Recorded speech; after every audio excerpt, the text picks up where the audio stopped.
Hey guys, Mr. Perkins here, and I have another video for you. This is Objective 2.03, and we're going to be looking at personnel issues inside of sports marketing.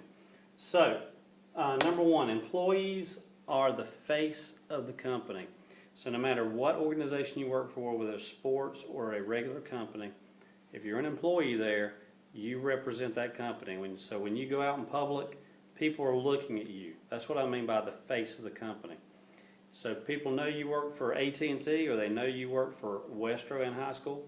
They're automatically going to tie you with that organization, and they're going to expect you to represent that organization well.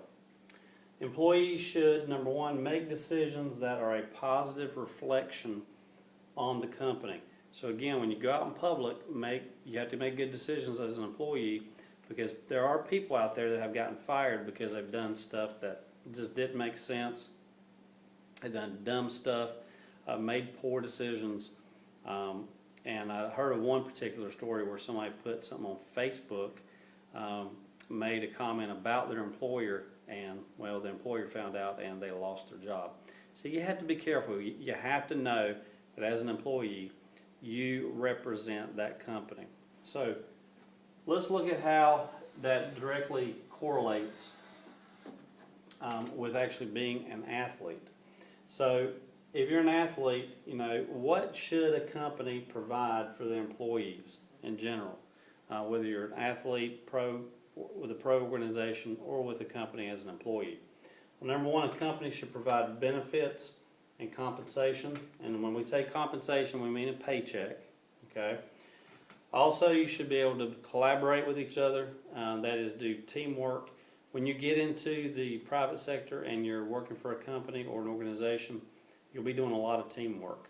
Companies are big on teamwork, so you need to get used to that now. Also, the third thing is communication.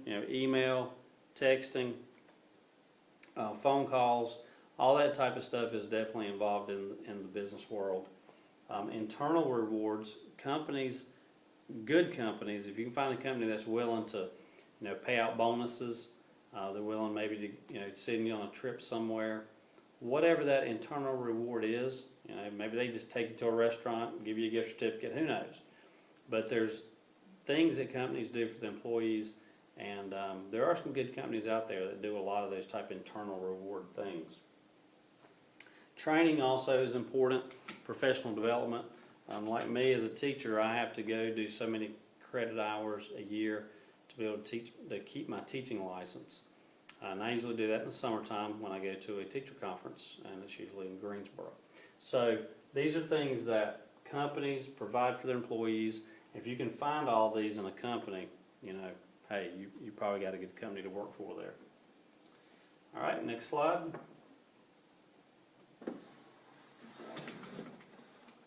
Next slide. How can athletes affect an organization? Well, first of all, there's some athletes out there that like to self-brand themselves, like T.O., Terrell Owens, Chad Johnson.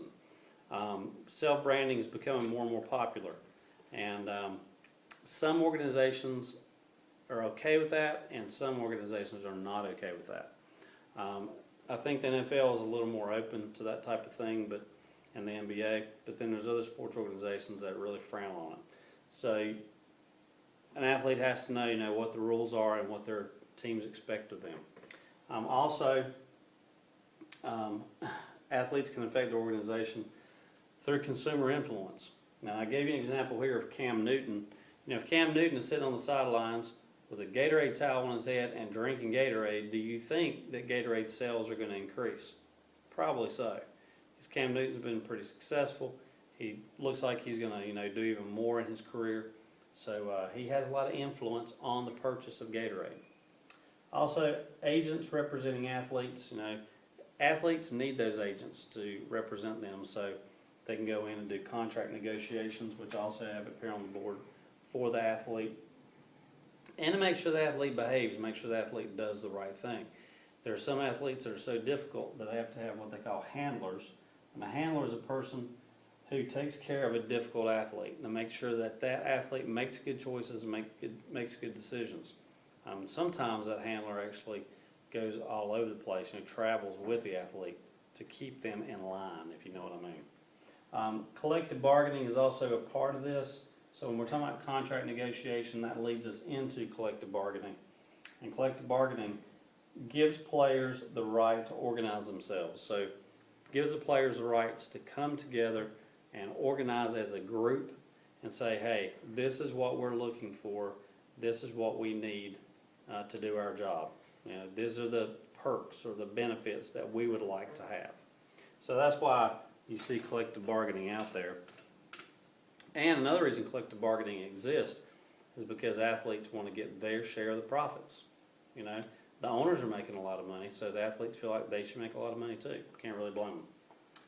All right, next slide. What are the benefits of collective bargaining? Well, you have minimum salary requirements, so you know, player knows they're going to make this amount of money when they come out of college. You have players' rights, medical insurance, which is really big, especially for your football players, NFL players, because a lot of those older players, man, their bodies are just broke down like crazy. Labor rules, length of contracts, restrictions on activities, rules for agents. And that's just saying this is what an agent can do for an athlete, and this is what they cannot do. And player and team travel. So these are just some of the things, some of the categories that take care of the player, that look out for the player. And that's what collective bargaining is all about, is making sure the players are represented and making sure the owners are represented too, but it's really more about the player than the owners. All right, last slide. Let's talk about free agency a little bit. Free agency allows players to explore options with other teams without penalty. Now that's important because players need to have options. You know, maybe they get with a team and the team's just not doing that great, or maybe they just want to see if they can get a better contract. That's what free agency is all about. So the result of that, sometimes you can have teams go into bidding wars over a player because they really want that guy. They want that guy on their team. They want that guy to represent them. Okay. And one last term for today, for this video, salary caps. Salary caps limit the amount a team can spend on contracts. So, what is the result of having a salary cap? Well, number one, less profitable teams are protected because there are teams that make more than others out there. If a team is in a larger market, like for example, we're in the Charlotte market for the Panthers, pretty good size, decent sized market. But if you go to New York City, that's an even bigger market because there's more people that live in that area and more people that watch the Giants and the Jets. And then you have luxury tax. Luxury tax is paid if you exceed the salary cap. So they can implement a luxury tax on a team if they go over and above that salary cap. All right, so that is the video for